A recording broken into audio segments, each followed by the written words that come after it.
Nabi Muhammad tak kuasa menahan tangis saat pria berwajah buruk ini meninggal dunia. Dikisahkan, dahulu ada seorang sahabat Nabi Muhammad yang memiliki wajah buruk rupa. Dia bernama Julaibib. Dia adalah seorang pria dengan penampilan lusuh, berkulit hitam, dan bertubuh pendek. Keadaannya ini membuat Julaibib kerap mendapat hinaan dari banyak orang. Suatu hari, Nabi Muhammad SAW bertanya, "Apakah kau ingin menikah wahai Julaibib?" Pertanyaan itu lalu dijawabnya dengan santun dan bijak. "Siapakah orangnya yang mau menikahkan putrinya dengan diriku ini ya Rasulullah?" ujar dia sambil tersenyum. Nabi yang melihat Julaibib tidak ada rasa sedih di wajahnya lantas tersenyum dengan lembut. Di hari berikutnya, Nabi menanyakan hal yang sama kepada Julaibib. Lalu dijawab juga oleh Julaibib dengan perkataan yang sama pula. Begitu pula di hari berikutnya. Namun di hari ketiga, Nabi tidak sekadar bertanya, beliau menarik tangan Julaibib dan membawanya ke sebuah rumah pimpinan Ansor. Di sana, Nabi meminang putri pemimpin Ansor itu untuk dinikahkan dengan Julaibib. Setelah mendapat pinangan dari Rasulullah, pemimpin Ansor berkata, "Tentu ya Rasulullah," dengan senang hati, jawab pimpinan Ansor tersebut. Nabi lalu berkata, "Tapi aku melamar putrimu bukan untukku." "Lalu untuk siapa ya Rasulullah?" tanyanya terheran-heran. "Lamaran itu untuk sahabatku Julaibib," kata Nabi. Setelah mendengar maksud pinangan Nabi itu, pimpinan Ansor lantas hanya terdiam. Hal ini karena ia sangat mengenal betul siapa Julaibib. Ia adalah pria yang buruk rupa dan miskin. Dalam pikirannya, putrinya sudah tentu tidak mau menikah dengan pria seperti itu. Tetapi sungguh di luar dugaan, dari belakang terdengar suara wanita ikut masuk di percakapan. "Ayah, Ibu, apakah kalian akan menolak pinangan Rasulullah?" "Aku sekali-kali tidak akan menolaknya. Aku yakin, Rasulullah tidak akan membuat kita sengsara," ujar sang putri. Seketika itu, luluhlah hati pimpinan Ansor tersebut untuk menerima Julaibib sebagai menantunya. Akhirnya, Julaibib pun mendapatkan seorang istri yang cantik dan baik hati seperti bidadari. Setelah itu, pernikahan pun kemudian dilangsungkan. Akhirnya, Rasulullah SAW telah menikahkan Julaibib dengan seorang wanita yang solihah dan cantik jelita. Wanita tersebut diminta oleh Rasulullah untuk bersedia menjadi istri dari Julaibib. Karena imannya yang teguh, ia rela menaati Rasulullah SAW dengan bersedia menjadi istri dari Julaibib. Perasaan Julaibib lalu begitu bahagia serta penuh rasa syukur. Hal ini karena tak disangka, ada seorang wanita cantik jelita mau bersanding dengannya berkat Rasulullah SAW. Usai walimatul ursi, Julaibib lalu memboyong istrinya ke rumahnya yang berada di sufah Masjid Nabawi. Julaibib terkagum-kagum saat sang istri menampakkan wajahnya. Seraut wajah putih dan halus serta seulas senyum manis menyapa pandangan matanya. Saat itu, tiba-tiba Julaibib dilanda rasa tidak percaya diri. Hal ini mengingat, ia tak memiliki rupa yang sempurna. Benarkah dia telah diterima oleh seorang wanita cantik? Ia lalu bertanya kepada istrinya, "Apakah engkau ridho dengan pernikahan ini? Tidakkah engkau menyesal telah menerimaku sebagai suamimu?"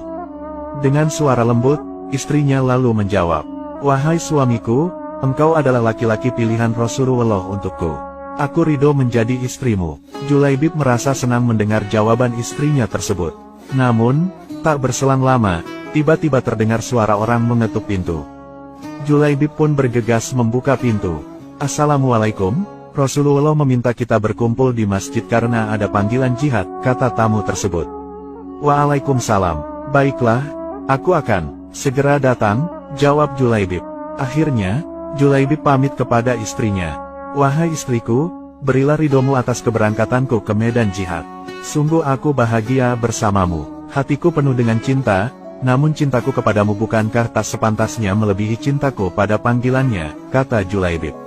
Mendengar ucapan suaminya, istri Julaibib meneteskan air mata. Mereka baru saja menikah pada siang hari, dan malam harinya Julaibib harus berperang. Istri Julaibib berkata, "Berangkatlah, doa dan ridhoku menyertaimu wahai suamiku. Bunga-bunga cinta baru saja mekar di hatiku. Namun cintaku padamu, tak sepantasnya menghalangiku untuk melepasmu memenuhi panggilannya." Keduanya lalu berpisah dalam keharuan. Niat mereka karena Allah semata. Julaibib lantas pergi ke medan perang. Ia berperang dengan gagah berani menumpas para musuh di medan Uhud. Saat perang telah berakhir, Rasulullah SAW mencari Julaibib. Aku kehilangan Julaibib, di mana dia? Para sahabat lalu mencari Julaibib. Mereka lantas menemukan Julaibib yang ternyata telah syahid di medan perang dan tubuhnya penuh dengan luka. Rasulullah Shallallahu Alaihi Wasallam begitu sedih melihatnya. Lalu, beliau sendiri yang mengafani Julaibib lalu mensolatkannya. Saat Julaibib selesai dimakamkan, terjadilah peristiwa yang menakjubkan. Rasulullah menangis, air matanya menetes sembari melihat gundukan tanah yang masih basah. Beliau lantas memandang ke langit dan tersenyum, lalu membuang pandangannya ke samping seraya menutup mata dengan telapak tangannya. Para sahabat yang melihat kejadian itu terheran-heran dan lantas bertanya kepada Rasulullah. Wahai Rasulullah, mengapa engkau menangis di pusaran Julaibib? Aku menangis karena mengingat Julaibib, hari ini dia memintaku merestuinya untuk menikah. Semestinya hari ini dia tengah bahagia bersama istrinya. Namun, hari ini juga ia telah tiada, jawab Rasulullah. Lantas, tadi kenapa engkau tersenyum? Tanya salah seorang sahabat. Saat memandang langit, aku melihat para bidadari turun untuk menjemput Julaibib, jawab Rasulullah. Tapi mengapa lantas engkau membuang pandangan ke samping, apa yang engkau lihat ya Rasulullah? Aku melihat bidadari yang menjemput Julaibib begitu banyak. Mereka saling berebut, ada yang meraih tangannya, dan ada pula yang meraih kakinya sehingga salah satu dari bidadari itu tersingkap kainnya dan terlihat betisnya. Para sahabat lalu begitu kagum terhadap Julaibib yang buruk rupa, namun mulia di hadapan Allah Subhanahu wa Ta'ala. Bahkan, Rasulullah pernah mengatakan engkau adalah bagian dari dirinya dan dirinya bagian dari dirimu. Ternyata, kedudukan Julaibib sangat istimewa di mata Rasulullah. Ia baru saja mendapatkan bidadari dunia, namun, bidadari surga lebih merindukannya. Dia dipilih Allah Subhanahu wa Ta'ala untuk dinikahkan dengan bidadari surga.